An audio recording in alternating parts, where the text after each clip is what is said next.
ओम शांति। भाग्य विधाता भाग 2। इस पुस्तक में आज हम पढ़ेंगे बाबा के प्रेम भरे पत्रों का सहारा। इस विषय पर ब्रह्मा कुमारी कमलेश बहन जी अपने अनुभव सुनाती हैं। चलिए आज हम इसे पढ़ते हैं। मैं आंसुओं और रक्त में लेखनी डुबोकर प्यारे बाबा को पत्र लिखती थी।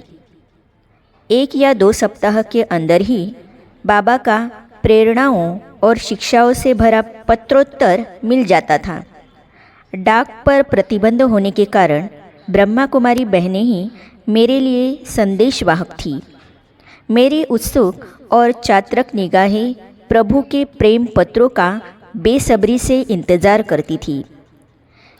चारों ओर फैले अज्ञानता के गहन तिमिर में ये पत्र मानो प्रकाश स्तंभ थे।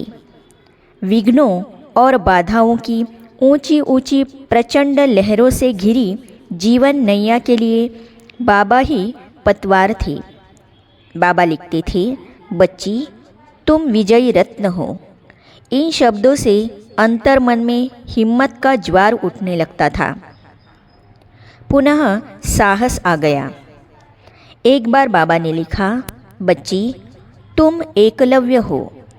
अर्जुन गुरु के पास रहता था और एकलव्य दूर रहकर सीखता था, पर एकलव्य अर्जुन से आगे गया। तुम भी ऐसे ही हो ना। पत्र के इन शब्दों में छिपी शक्तिशाली प्रेरणा, धैर्य और हिम्मत ने मुझे उड़ने के पंख दे दिए। एक बार मेरे दिल के सहारे पत्रों को तथा झाड़ और त्रिमूर्ति के चित्रों को जला दिया गया।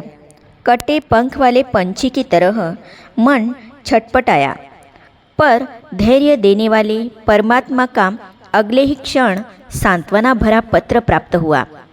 बाबा ने लिखा था, बच्ची सेवा की जितनी सामग्री चाहिए तुम्हें फिर मिल जाएगी। किसी बात में घबराना या चिंता नहीं करना। पुनः मुझ में साहस आ गया। भक्ति मार्ग में मैंने भागवत खूब पढ़ी थी। उसमें गोपियों के और भगवान के चरित्र पढ़ कर खूब हंसते भी थे, रोते भी थे। अब महसूस होने लगा था कि वे चरित्र संगम युग के हैं और हम ही गोपी वल्लभ की सच्ची सच्ची गोपियाँ हैं। एक बार बाबा को मैंने एक बहन के हाथों अंगूठी भेजी, जो इस बात का प्रतीक थी कि मेरे मन की लगन प्रभु के साथ पक्की है।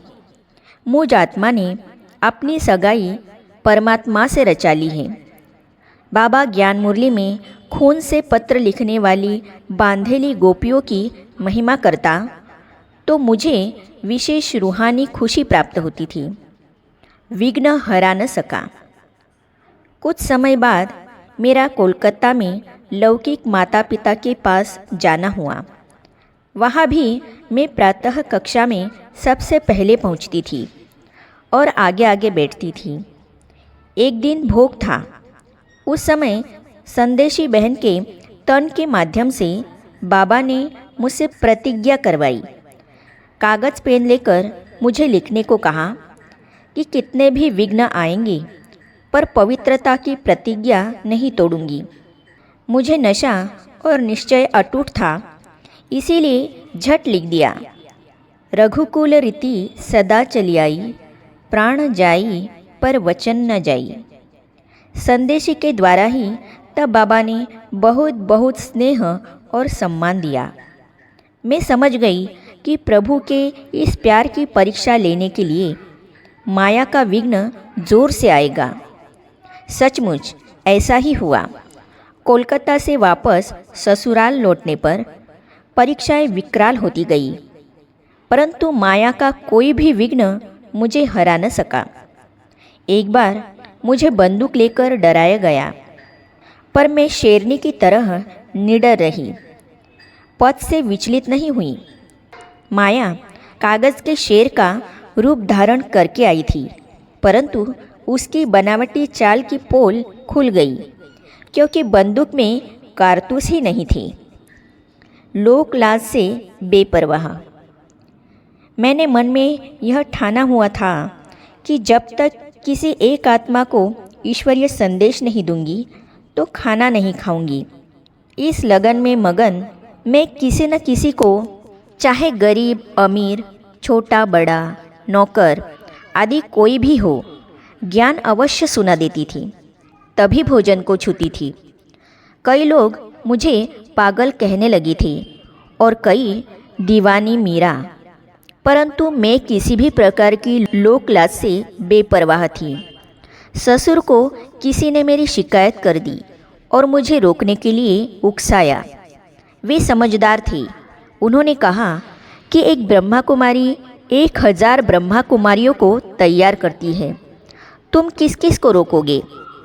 बाबा को मैंने पत्र लिखकर एक निमित्त शिक्षिका भेजने की मांग की, तो बाबा ने मुझे उमंग दिया कि तुम खुद ही शिक्षिका बनो और कमरा लेकर क्लास शुरू करो। मैंने ऐसा ही किया।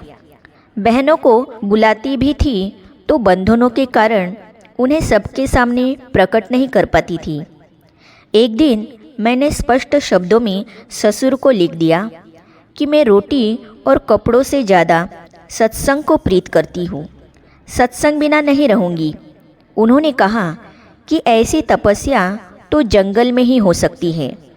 मेरे बहुत आग्रह को देख आखिर उन्हें छुट्टी देनी पड़ी और मैं निर्बंधन होकर सेवा केंद्र पर आ गई। प्यारे बाबा को नयनों और दिल में बसाकर साथ ले आई। जब तक जान रहेगी प्यारे बाबा साथ रहेंगे। बाबा पढ़ाई और पवित्रता को साथ रखकर चलने से हजार हजार विघ्न भी पार होते हैं। अपने अनुभवों में ब्रह्मा कुमारी कमलेश बहन जी आगे लिखती है, बाबा ने दी शाबाशी। पहली बार जब मैं मधुबन में गई तो निर्मल शांता दीदी जी हमारे साथ में थी। मुझे प्रथम मिलन में बाबा ने कहा, तो इसे हम पढ़ेंगे अगली कड़ी में। तो ये जानने और पढ़ने के लिए इस चैनल को सब्सक्राइब करने के साथ ही साइड में जो बेल आइकॉन है उसे भी क्लिक कीजिए, ताकि आने वाली सभी वीडियो और अब तक की सारी वीडियो आप तक पहुंचती रहेगी। ओम शांति।